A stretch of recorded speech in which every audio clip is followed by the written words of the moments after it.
Morning when we practiced, I was a little bit disappointed in, I think the heat coming off a scrimmage, coming off a day off, probably affected everybody's a little bit of their focus and ability to sort of sustain what we were trying to do. And I was really pleased that the players bounced back and did very well last night and also today. So, I think this is a big week in terms of the improvement of our team because we will have to make some decisions about who we're going to coach after this scrimmage.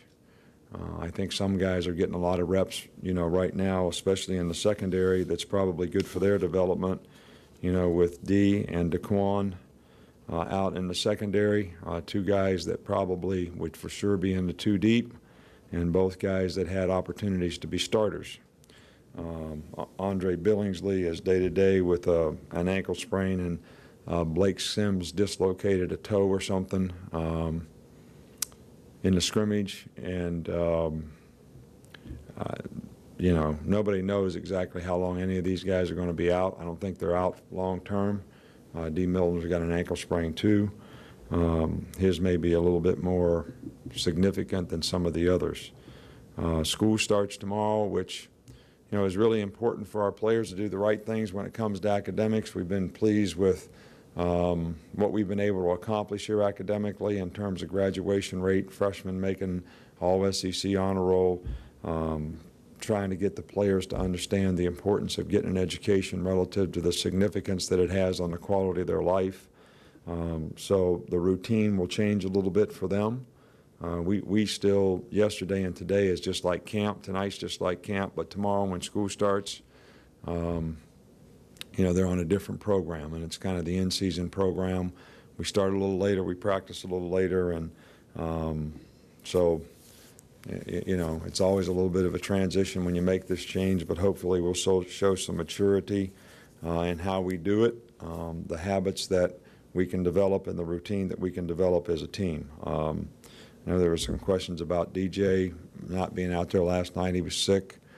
He was back at practice today and did a good job. We did really not, mostly out of necessity for practice, move Corey Grant to corner.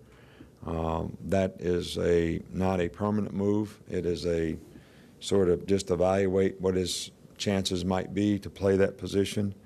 Michael Bowman, we are looking at a little bit as an H-back tight end type of guy. So those two things are both things that are experimental in nature. They are not something that's sort of etched in stone. But anyway, our team is making progress.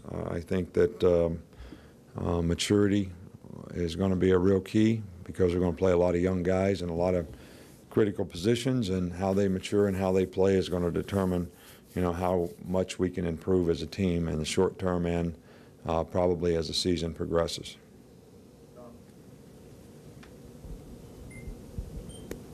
With the first day of class tomorrow, do you add walk-ons? Can you talk a little bit about what walk-ons mean to this program that's loaded with five-star players, and can you talk a little bit specifically about Will Lowry? I was a walk-on actually for a little while and earned a scholarship. So I have a lot of compassion for, guys who really want to play, who love the game, who are willing to go out every day and try to get themselves better to see if they have an opportunity to contribute to the team someday, but also are willing to give of themselves to, help the team, help the other guys on the team by helping them prepare by being a part of the scout team or the look squad or whatever. And we have always tried to recruit good walk-ons, and we promote walk-ons in our program, and we're always anxious, if we have scholarships available, to reward guys that do a good job as walk-ons. And I think that Will Lowry is obviously a guy that is going to be a contributor to our team some kind of way this year. Could be a fairly significant role.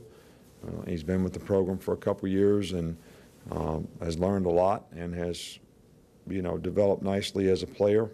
And there are, players like that that are out there, and we'd like to get as many of them to come and give them an opportunity to come to Alabama as we can.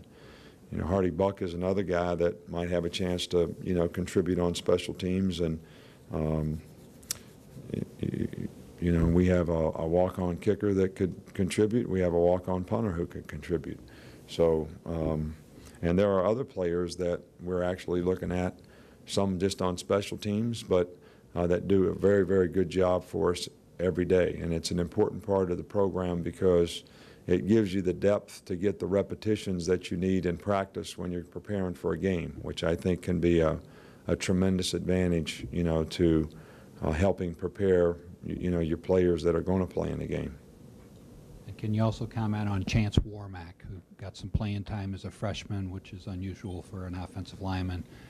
How's he looking as a sophomore? Chance is doing, you know, really well. He's, I think, one of our 5 best offensive linemen, at least, you know, at this time.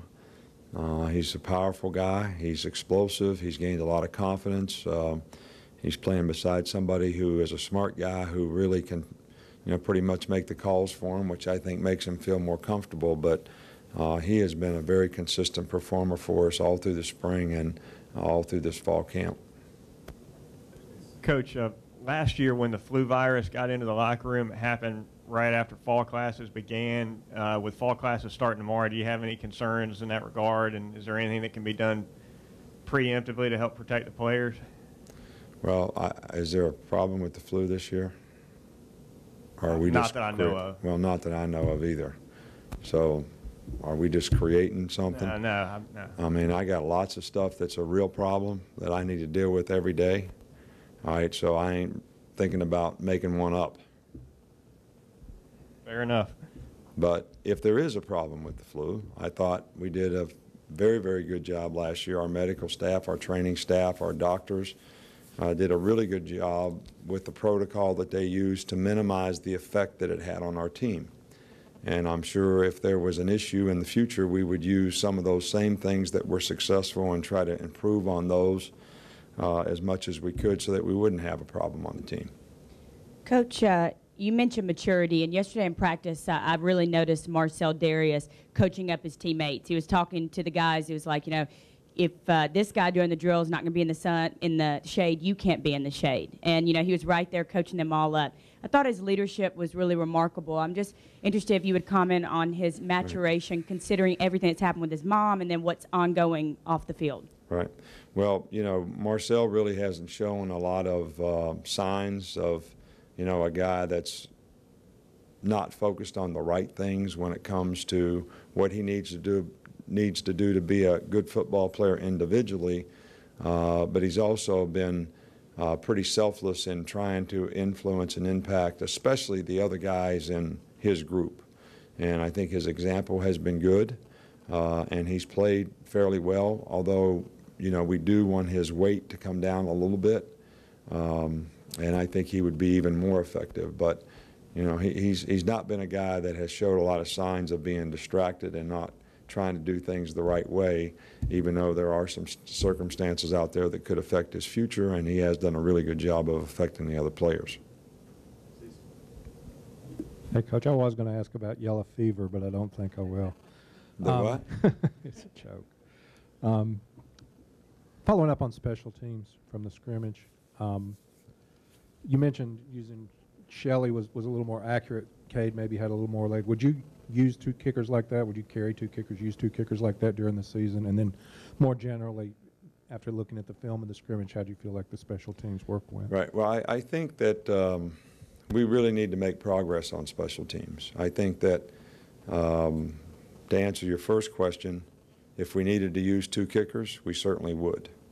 You know, it's interesting, you know, sometimes, and I'm not talking about our guys in particular, but sometimes a guy's best is better than anybody else's, but his ability to be consistent at this stage of his development is not what it needs to be. So, you know, you want to keep developing those kind of guys because their upside is really pretty good.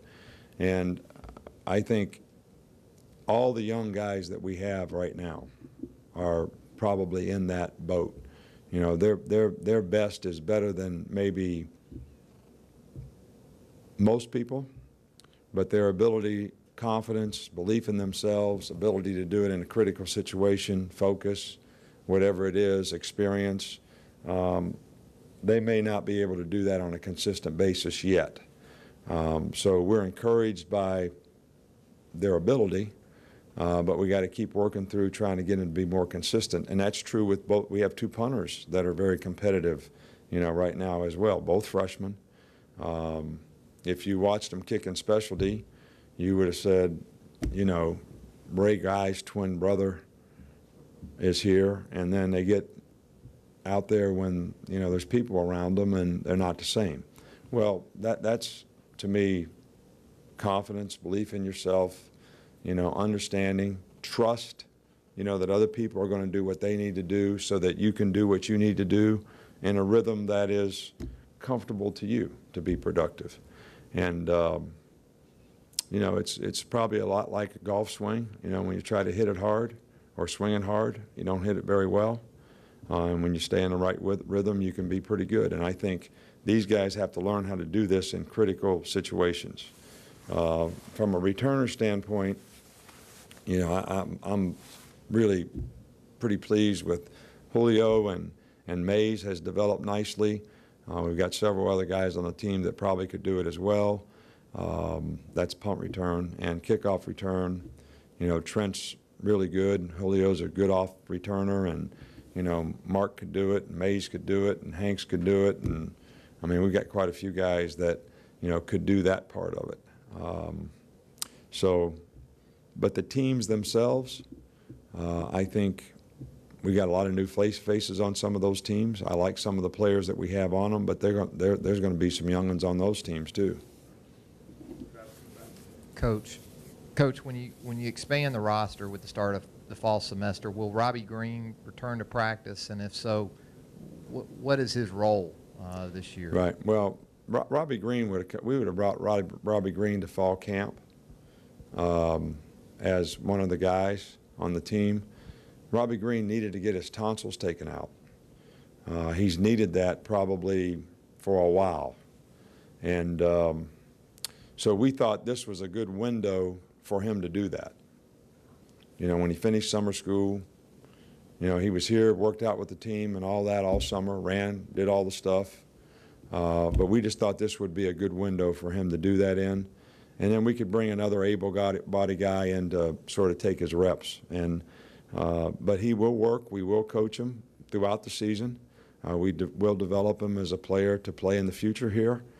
And his role is going to have to be to help the other players on the team improve and get ready to play, even if he has to be on the look squad some, to help the offense get ready. So that's, when you're out for the year, that's basically what your role needs to be. That's the best thing that you can do to contribute to the team. Coach, can you just talk about the stadium expansion and how that can enhance the game day atmosphere? Well, I think we've had a phenomenal game day atmosphere, so you're not going to get any negatives out of me relative to the great venue that I think Bryant-Denny Stadium has been to play in, and I'm sure right now it will be even better and maybe one of the best in the country. I don't know if you all have had the opportunity yet to go see what they've done there, but to sort of have a place where they can honor the people who have made significant contributions to the athletic department that are a big part of the tradition and building the tradition in a different way than players do, but in a way that's necessary to provide the kind of facilities and resources that we have here to have a first-class program, I think is phenomenal. The stadium club is great. The zone is great. The boxes are great. The little mini mall they have downstairs will be great for the students. So I think this stadium expansion adds a lot to the university as well as the total program, but certainly one of the nicest places to play in college football.